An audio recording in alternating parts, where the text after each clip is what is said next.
China has been reluctant to engage in negotiations with the United States. Adding to the tension, Trump has signed another executive order, further escalating pressure on China. On the very same day, China's Ministry of Commerce laid bare the true situation on the American side. According to a report by the New York Times on May 2nd, Trump has once again upped the ante against China by revoking a duty-free policy for Chinese small commodities. Under the previous US policy, a wide range of Chinese goods could be imported duty-free as long as their total value was below $800. US media reported that since Trump imposed counter-tariffs, some American companies had been taking advantage of this so-called loophole to avoid taxes. Now that Trump has plugged this loophole, it deals a heavy blow to many small American businesses. During a recent internal meeting, Trump also declared bluntly, despite the large volume of Chinese goods shipped to the US each year, most of them are actually unnecessary for Americans. Trump certainly appears tough, and after some vacillation, he seems determined to take a hard line against China. But is this really the case? Does he truly have the nerve to go all the way? China's Ministry of Commerce promptly exposed the truth on the same day, at a press conference on May 2nd, in response to a reporter's question about the US claim that China was in negotiation with them. A spokesperson from the Ministry of Commerce revealed an insider secret. In fact, the US has repeatedly sent messages to China through various channels recently, expressing its desire to hold talks. In other words, behind Trump's tough talk lies a hidden eagerness to communicate. The Chinese spokesperson made it even clearer, stating that China is currently assessing the possibility of negotiations. As far as I can remember, this is the first time a Chinese spokesperson has mentioned such an assessment recently. Of course, our criterion for deciding whether to negotiate is to gauge the US's attitude, to see if they will continue to say one thing and do another, or if they will persist in coercion and blackmail. China will not enter into talks with the US until these issues are clarified. It is worth noting that the Trump administration may not realize that another important reason for China's non-compromise is that a large number of global South countries are watching closely. Recently, Brazilian President Luiz Inácio Lula da Silva met with Chinese Foreign Minister Wang Yi. During the meeting, Lula commended China's firm stance against the Trump administration. He even described China's countermeasures as admirable, emphasizing that China's actions are just and have won widespread global support. As one of the leading figures among the leaders of global South countries, Lula's words carry significant weight. When the Trump administration bans Chinese e-commerce platforms, it is the low-income families in the US who will suffer the most. A recent article in CNN pointed out that after President Trump targeted Chinese e-commerce platforms like Temu and Shein, low-income American families were left in shock, as they now have few alternatives. According to a study by the University of California in February, about 48% of small packages were sent to the poorest areas in the US, while only 22% were delivered to the wealthiest regions. Data from the US Bureau of Labor Statistics also shows that in 2021, the lowest income US families spent 3 times as much of their income on clothing compared to wealthy families. The report mentions Scott, a retired nurse from Virginia. She usually receives 10 to 12 Temu packages at a time.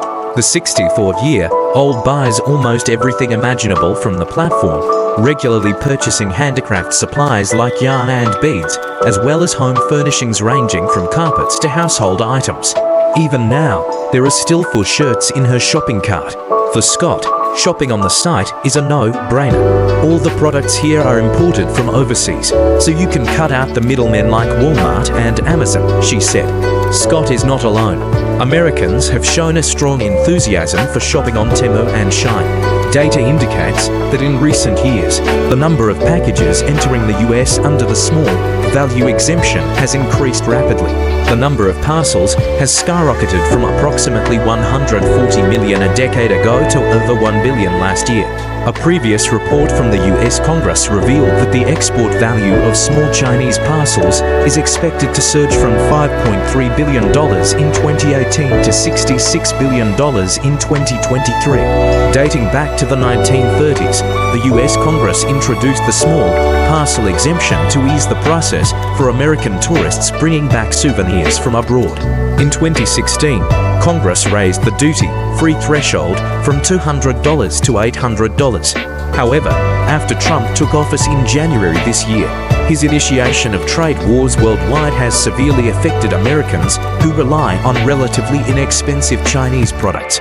Previously, he announced a 145% tariff on goods imported from China, and the small value exemption policy expired on May 2nd. Before the policy expired, regular users of Temu and Shein said they had increasingly turned to these two platforms in recent years because American-made products had become unaffordable for them. CNN noticed that on April 25th, ahead of the new tariffs taking effect, Temu and Shein raised prices on a wide range of products, from lawn chairs to swimsuits.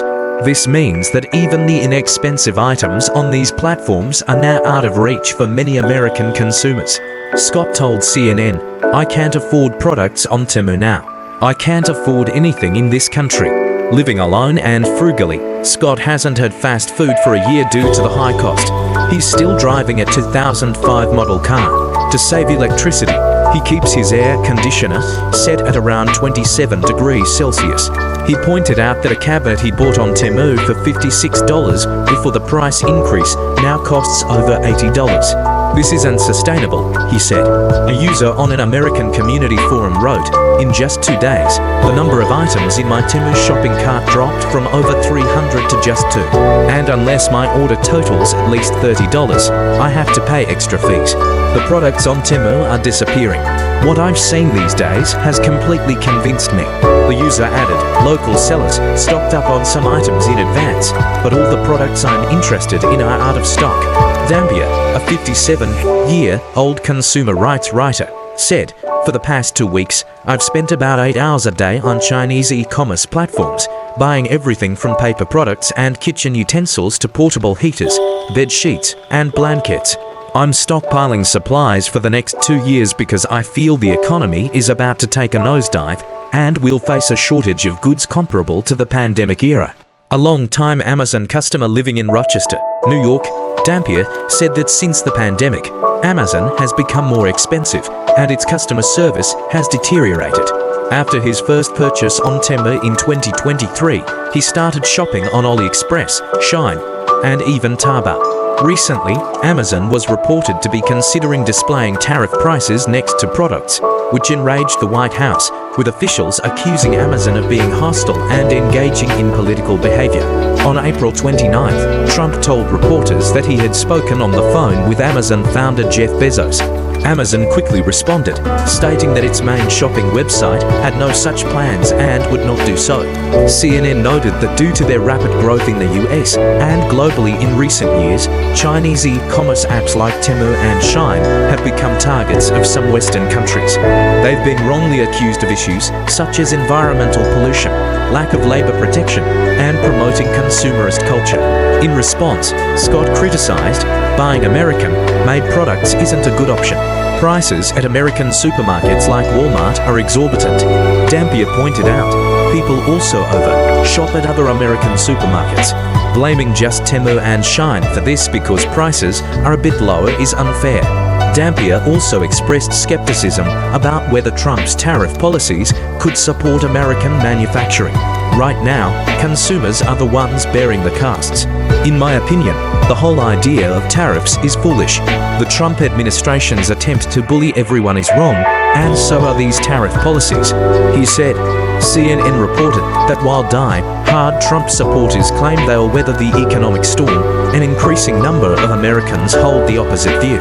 A poll last month showed that 59% of the public believes Trump's policies have worsened the US economic situation. That's all for today's program. If you enjoyed it, don't forget to like, share, and subscribe. Your support means the world to me. See you next time.